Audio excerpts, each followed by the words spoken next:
Doy la palabra ahora al doctor Alberto Olaya para que nos hable del tema de los trasplantes. Antes que nada, muchas gracias por la invitación. Yo quiero informarles, yo soy oncólogo pediatra. Sin embargo, agradezco la oportunidad porque desde hace ya muchos años conozco a Francisco y a Sara desde hace más de 20 años y me dieron la oportunidad de hacer este trasplante y confiaron en nosotros en el instituto hace más de ya 15 años, 14 años, y bueno, esto es un privilegio el poder estar aquí porque he sido un fiel, iba a decir mudo, pero no, sí me ha tocado hablar, de este esfuerzo y el primer esfuerzo por hacer diagnósticos oportunos y cómo ha crecido hasta llegar a este punto de la terapia génica. ¿Me pasa la que sigue, por favor? Rápidamente, nada más para contextualizarnos todos y saber qué es un trasplante. Bueno, el trasplante es la sustitución de una celularidad hematopoyética, esto es la sangre que se forma en nuestro tuétano, en nuestros huesos. La podemos sustituir cuando esta es deficiente, y esta puede ser deficiente por diferentes causas. Puede ser una causa neoplásica, o sea, cáncer, que es lo que más vemos, leucemias, como ya se mencionó, pero sin embargo también dentro de, en estas sangres subsisten o coexisten varios subsistemas que tienen que ver con la coagulación y que tienen que ver con el sistema inmunológico. Entonces también podemos sustituir a estas células no solamente cuando están enfermas, sino también cuando están ausentes o son disfuncionales, por otras que son normales y que habitualmente proceden de un donante sano y que es compatible. La que sigue, por favor. La que sigue. Bueno, ¿cómo hacemos un trasplante? Lo primero es tener una indicación, y esto puede ser cualquiera de estas enfermedades que ya les mencioné, y lo más importante es tener un donante, un receptor, o sea, el enfermo que requiere el trasplante, pero para hacerlo no podemos hacer nada de lo que sigue si no tenemos un adecuado donante que nos permita obtener, en este caso, el tejido, que es el tejido hematopoyético, las famosas células madres, llamadas en nuestra legislación células troncales, y posteriormente, a diferencia de los que trasplantan órganos sólidos, nosotros no podemos entrar y quitar un riñón, sino porque el tejido hematopoyético pues vive en el tuétano. Entonces lo que hacemos es destruir el tuétano enfermo, como aplicando quimioterapia, radioterapia o algunas terapias biológicas. A eso le llamamos acondicionamiento. Lo que sigue. Y posteriormente hacemos la movilización y la cosecha, o sea, así como sembrar, así como los campesinos siembran la tierra, nosotros cosechamos las células y posteriormente las sembramos. La que sigue, por favor.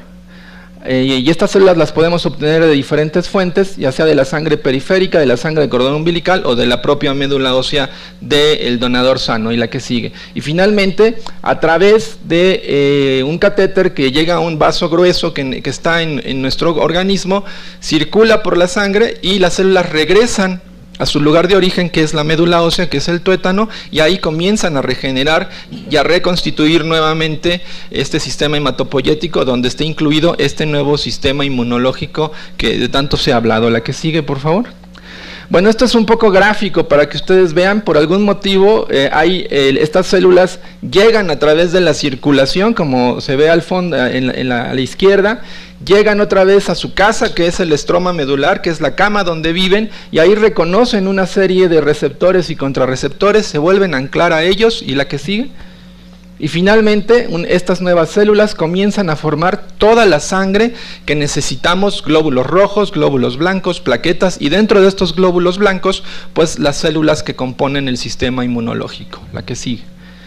Y bueno, esa es una de las pruebas que hace la doctora Espinosa en el Instituto Nacional de Pediatría. El de arriba es el paciente y el de abajo es un control sano, y ustedes pueden ver cómo la gráfica tiene las mismas características. ¿Esto qué significa? Que las células que le hemos implantado no solamente recuperan en número, sino también recuperan la función para la que están diseñadas, y esto le permite a los niños reintegrarse a una vida lo más normal posible. ¿La que sigue? ¿Qué necesitamos para hacer trasplantes? Pues necesitamos, como les dije, lo puse en rojo, lo más importante es tener al paciente en condiciones óptimas, tenerlo en el momento correcto para que el trasplante sea exitoso y además tener un donador que sea compatible. Todos nosotros estamos hechos de la mitad de la información genética de nuestra madre y la mitad de la información genética de nuestro padre. Por cuestiones genéticas, solamente el 25% de nosotros tendrá un donador en un hermano compatible. Y además pues necesitamos tener una infraestructura y los insumos necesarios, necesitamos retener los recursos humanos y evidentemente tecnología. Y si bien hay medicamentos que van bajando de precio, también hay medicamentos que van surgiendo y van incrementando los costos, o hay nuevas tecnologías y nuevas estrategias que tenemos que implementar para obtener buenos y mejores resultados. La que sigue, por favor. Y vean, esto es la ruta crítica que nosotros, que en el mundo en general se toma cuando un paciente tiene la necesidad de un donador. La primera elección es buscar un donador familiar dentro de la familia, sin embargo esto sucede solamente en 20 a 30% de los casos, como les mencioné. ¿Cuánto nos cuesta en México desde que localizamos un potencial donador hasta que lo utilizamos? Esto nos cuesta alrededor de $385 americanos.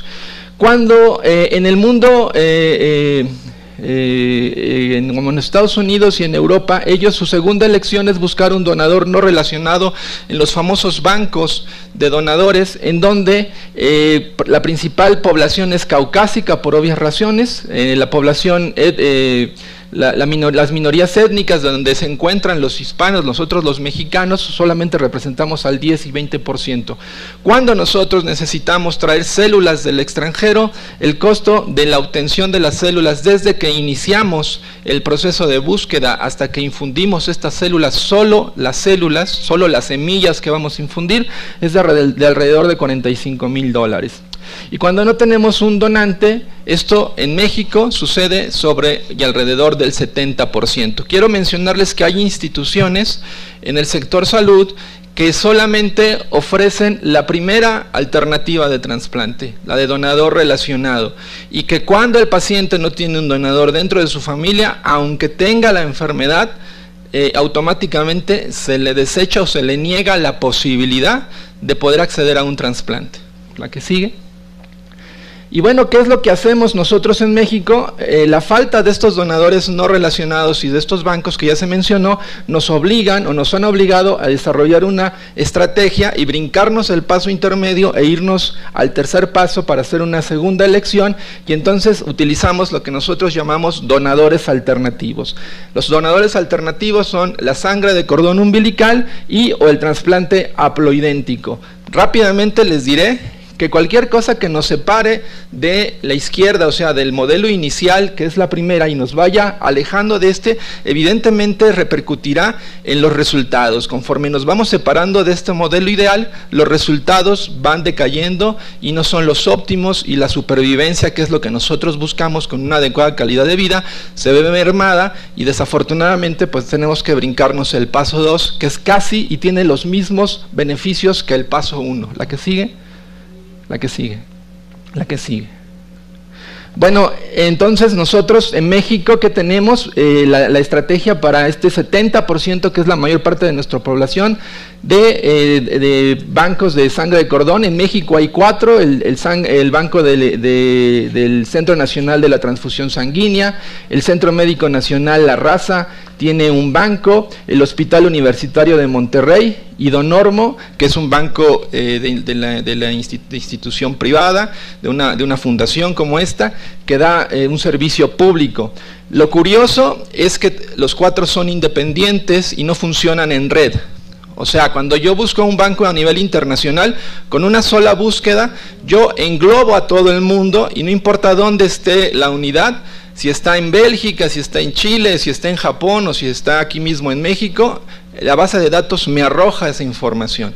Apenas estamos iniciando la colaboración entre nuestros 4 centros más grandes, 4 centros, para que cuando yo haga una búsqueda en un solo banco, ellos mismos se encarguen de ver si en el reservorio de otro banco existe una unidad potencial, porque no se trata de que el Banco de la Raza nada más surta al Seguro Social, que el del Centro Nacional nada más surta a la Secretaría de Salud y así. Entonces, lo que estamos haciendo es formar una red de colaboración que está en fase incipiente. Y bueno, lo que hemos sustituido y hemos utilizado es el programa de trasplante haploidéntico con depleción con ciclofosfamida o con depleción con inmunomagnetoselección, que es una forma muy compleja de separar los linfocitos T, las células que se encargan de la enfermedad de injerto contra huésped, que es la complicación más grave del trasplante y que en ocasiones es tan grave o más grave que la enfermedad de base. Por eso es que se le conoce a esta complicación así, propiamente como otra enfermedad. En ocasiones le quitamos una enfermedad al paciente y se la sustituimos por una enfermedad que en ocasiones puede ser menos grave, pero que en formas desarrolladas, estadios avanzados, es tan grave o más grave que la misma enfermedad por el cual la trasplantamos. La que sigue, por favor, me voy a ir más rápido. Bueno, en esta publicación que hicimos en el Bone Marrow Transplantation en el 2011, todos estos autores que somos, involucra autores tanto del Seguro Social, del ISSSTE, del sector salud en diferentes estados de la República, hicimos un análisis y los costos del trasplante de células hematopoyéticas en nuestro país puede variar tanto desde los $150,000 hasta, desde los $15,000 hasta los $100,000. Y esto va a depender básicamente de todo esto que les mencioné, la disponibilidad del donador o los resultados y las complicaciones que se presenten, y cuánto nos vayamos separando de ese modelo inicial que les mencioné. Les voy a presentar algo que es interesante, que son los resultados que evaluamos estos mismos centros, y recientemente nos juntamos para evaluar cuántos pacientes y qué pacientes hemos trasplantado en México. Nos reunimos más de 11 centros, 2005 al 2013, y fíjense, es muy poco, en 11 centros solamente 47 trasplantes. Ya se mencionó esto, básicamente la experiencia más sustancial es la del instituto. La mayor parte de los centros que colaboraron ofrecían 1 o 2 o 3 o 4 pacientes, porque infortunadamente en la mayor parte de los centros que hacen trasplante se hacen para enfermedades hematológicas u oncológicas, pero no para otro tipo de enfermedades que no sean cáncer o que no afecten, bueno, finalmente los glóbulos blancos también son sangre, pero que no sean inmunodeficiencias. Entonces, 34 pacientes se trasplantaron con sangre de cordón umbilical, por obvias razones. 70% no tienen donador, y en nuestro país la sangre de cordón umbilical es el primer acceso que tenemos para una fuente de un paciente que no tiene donador. 4 fueron donadores relacionados y 9 fueron de donador de sangre periférica. Y la que sigue, aquí rápidamente están los centros que participamos en este estudio. Como ven, hay centros tanto del sector de la Secretaría de Salud, como del ISSSTE, como del Seguro Social, e inclusive un centro privado. La que sigue. Y bueno, estos son parte de los resultados. Quiero la sobrevida global, que es la gráfica que está hasta arriba, de este grupo de pacientes estudiados fue de alrededor del 70%.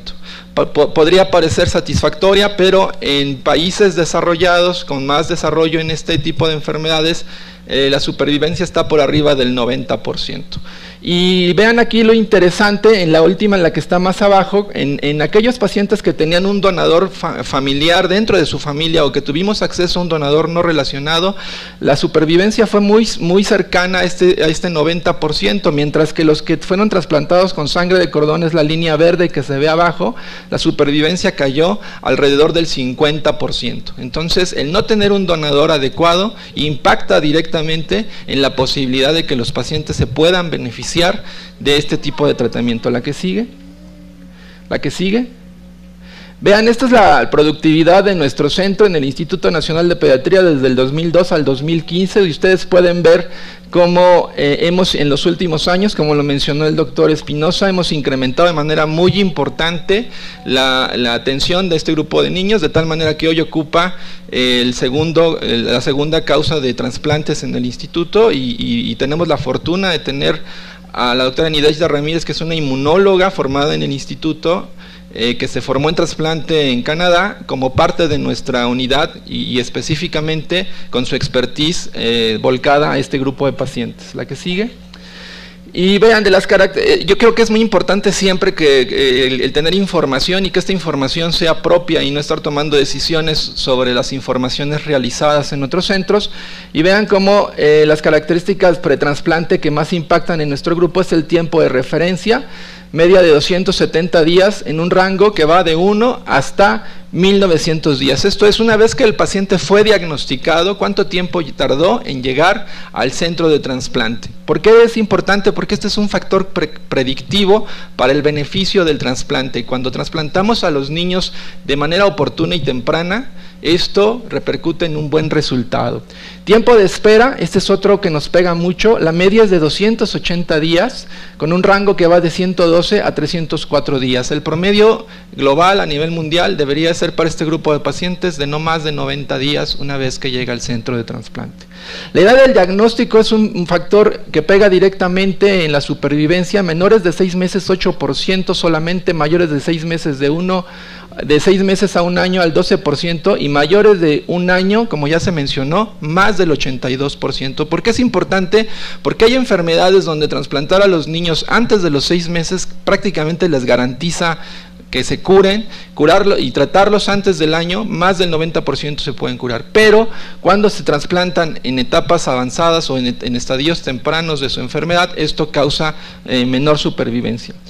¿Y esto en qué repercute? Que los pacientes, cuando llegan al trasplante, el 66% de los pacientes tenían infecciones severas antes del trasplante, como neumonías recurrentes. ¿Sí? ¿La que sigue?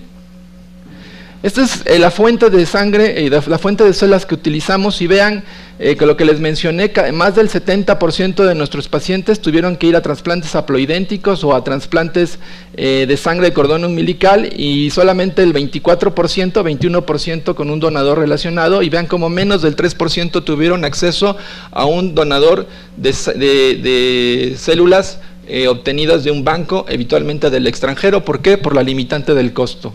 La que sigue. Esto es lo mismo, la que sigue rápidamente. Y vean, es la falla ¿qué es lo que trae el que hagamos este tipo de trasplantes que no son la primera ni la segunda elección? Un incremento muy importante en que haya falla de injerto, y la falla de injerto implica tener que rescatar a estos niños con un segundo o hasta tercer trasplante, y esto incrementa los gastos de manera muy importante. La que sigue. La que sigue. Y bueno, evidentemente si fallamos en el trasplante, que puede ser curativo para estos niños, pues esto incrementa la posibilidad de que estos niños mueran de manera importante. La que sigue, por favor. La que sigue, voy a ir más rápido. Esto es también, el no tener la fuente correcta, pues incrementa el riesgo de enfermedad de injerto contra huésped, y esto está asociado con el inicio de trasplantes haploidénticos con ciclofosfamida para este grupo de niños, cosa que antes no hacíamos. La que sigue, por favor. Hoy hacemos también depresión con diferentes estrategias, CD19, CD3, la que sigue. Y bueno, ¿cuál es el diagnóstico situacional? Tenemos todavía, aunque hemos mejorado en el diagnóstico, aún la referencia sigue siendo tardía, el tiempo de espera para el trasplante es muy prolongado, y tenemos una falta de donadores HL idénticos o no emparentados, una alta frecuencia en el uso de donadores alternativos de más del 70% con sangre de cordón umbilical y haploidénticos, lo que incrementa el riesgo de falla de injerto y el aumento de la mortalidad relacionada al trasplante. Una falta de acceso a medicamentos carentes en el país. La que sigue, por favor. Rápidamente, la que sigue. Si bien la que sigue, la sangre de cordón tiene muchas ventajas, también tiene sus limitantes, al igual que el trasplante haploidéntico. Y vean cómo esto no lo escribo yo, está escrito en la literatura internacional: mayor mortalidad relacionada al trasplante. La que sigue, lo mismo, la que sigue. Para el trasplante haploidéntico, la falla al implante y un mayor riesgo de infecciones, además de injerto contra huésped, lo cual nuevamente incrementa los gastos. La que sigue. ¿Qué necesitamos? Cuando también además tenemos retardo en el diagnóstico oportuno, uno de los impactos más importantes es el aumento de las infecciones graves. Si nosotros diagnosticamos oportuno, disminuimos las infecciones graves como tuberculosis, citomegalovirus, virus de Epstein-Barr y neumonías por bacterias gram negativas y Clostridium. Menor afección orgánica previa al trasplante, mejores resultados. La que sigue, ya vamos a terminar. Cada sistema de salud tiene diferentes coberturas, ¿sí? Sin embargo, son muy buenas. En el 2004, cuando iniciamos esto, 2005, para el 2006 teníamos cobertura para niños con inmunodeficiencias, sin embargo, ninguna es todavía satisfactoria y completa que pueda garantizar la atención oportuna. La que sigue, por favor. No tenemos, ¿cuáles son las limitantes de los programas? No tenemos un registro nacional de donadores no emparentados, y esto es algo que nos impacta mucho. O sea, países como Brasil, como Costa Rica, como Chile, como Argentina, tienen ya donadores. El que tenemos en México, Brasil en 4 años reunió más de 60,000 donadores no relacionados. Esto es un registro, no hay que tener la sangre, no hay que tener nada conservado, es un registro. Nada más yo voy, me registro, y el día que mi sangre hace match, hace concordancia con un potencial enfermo, podemos obtener esa sangre.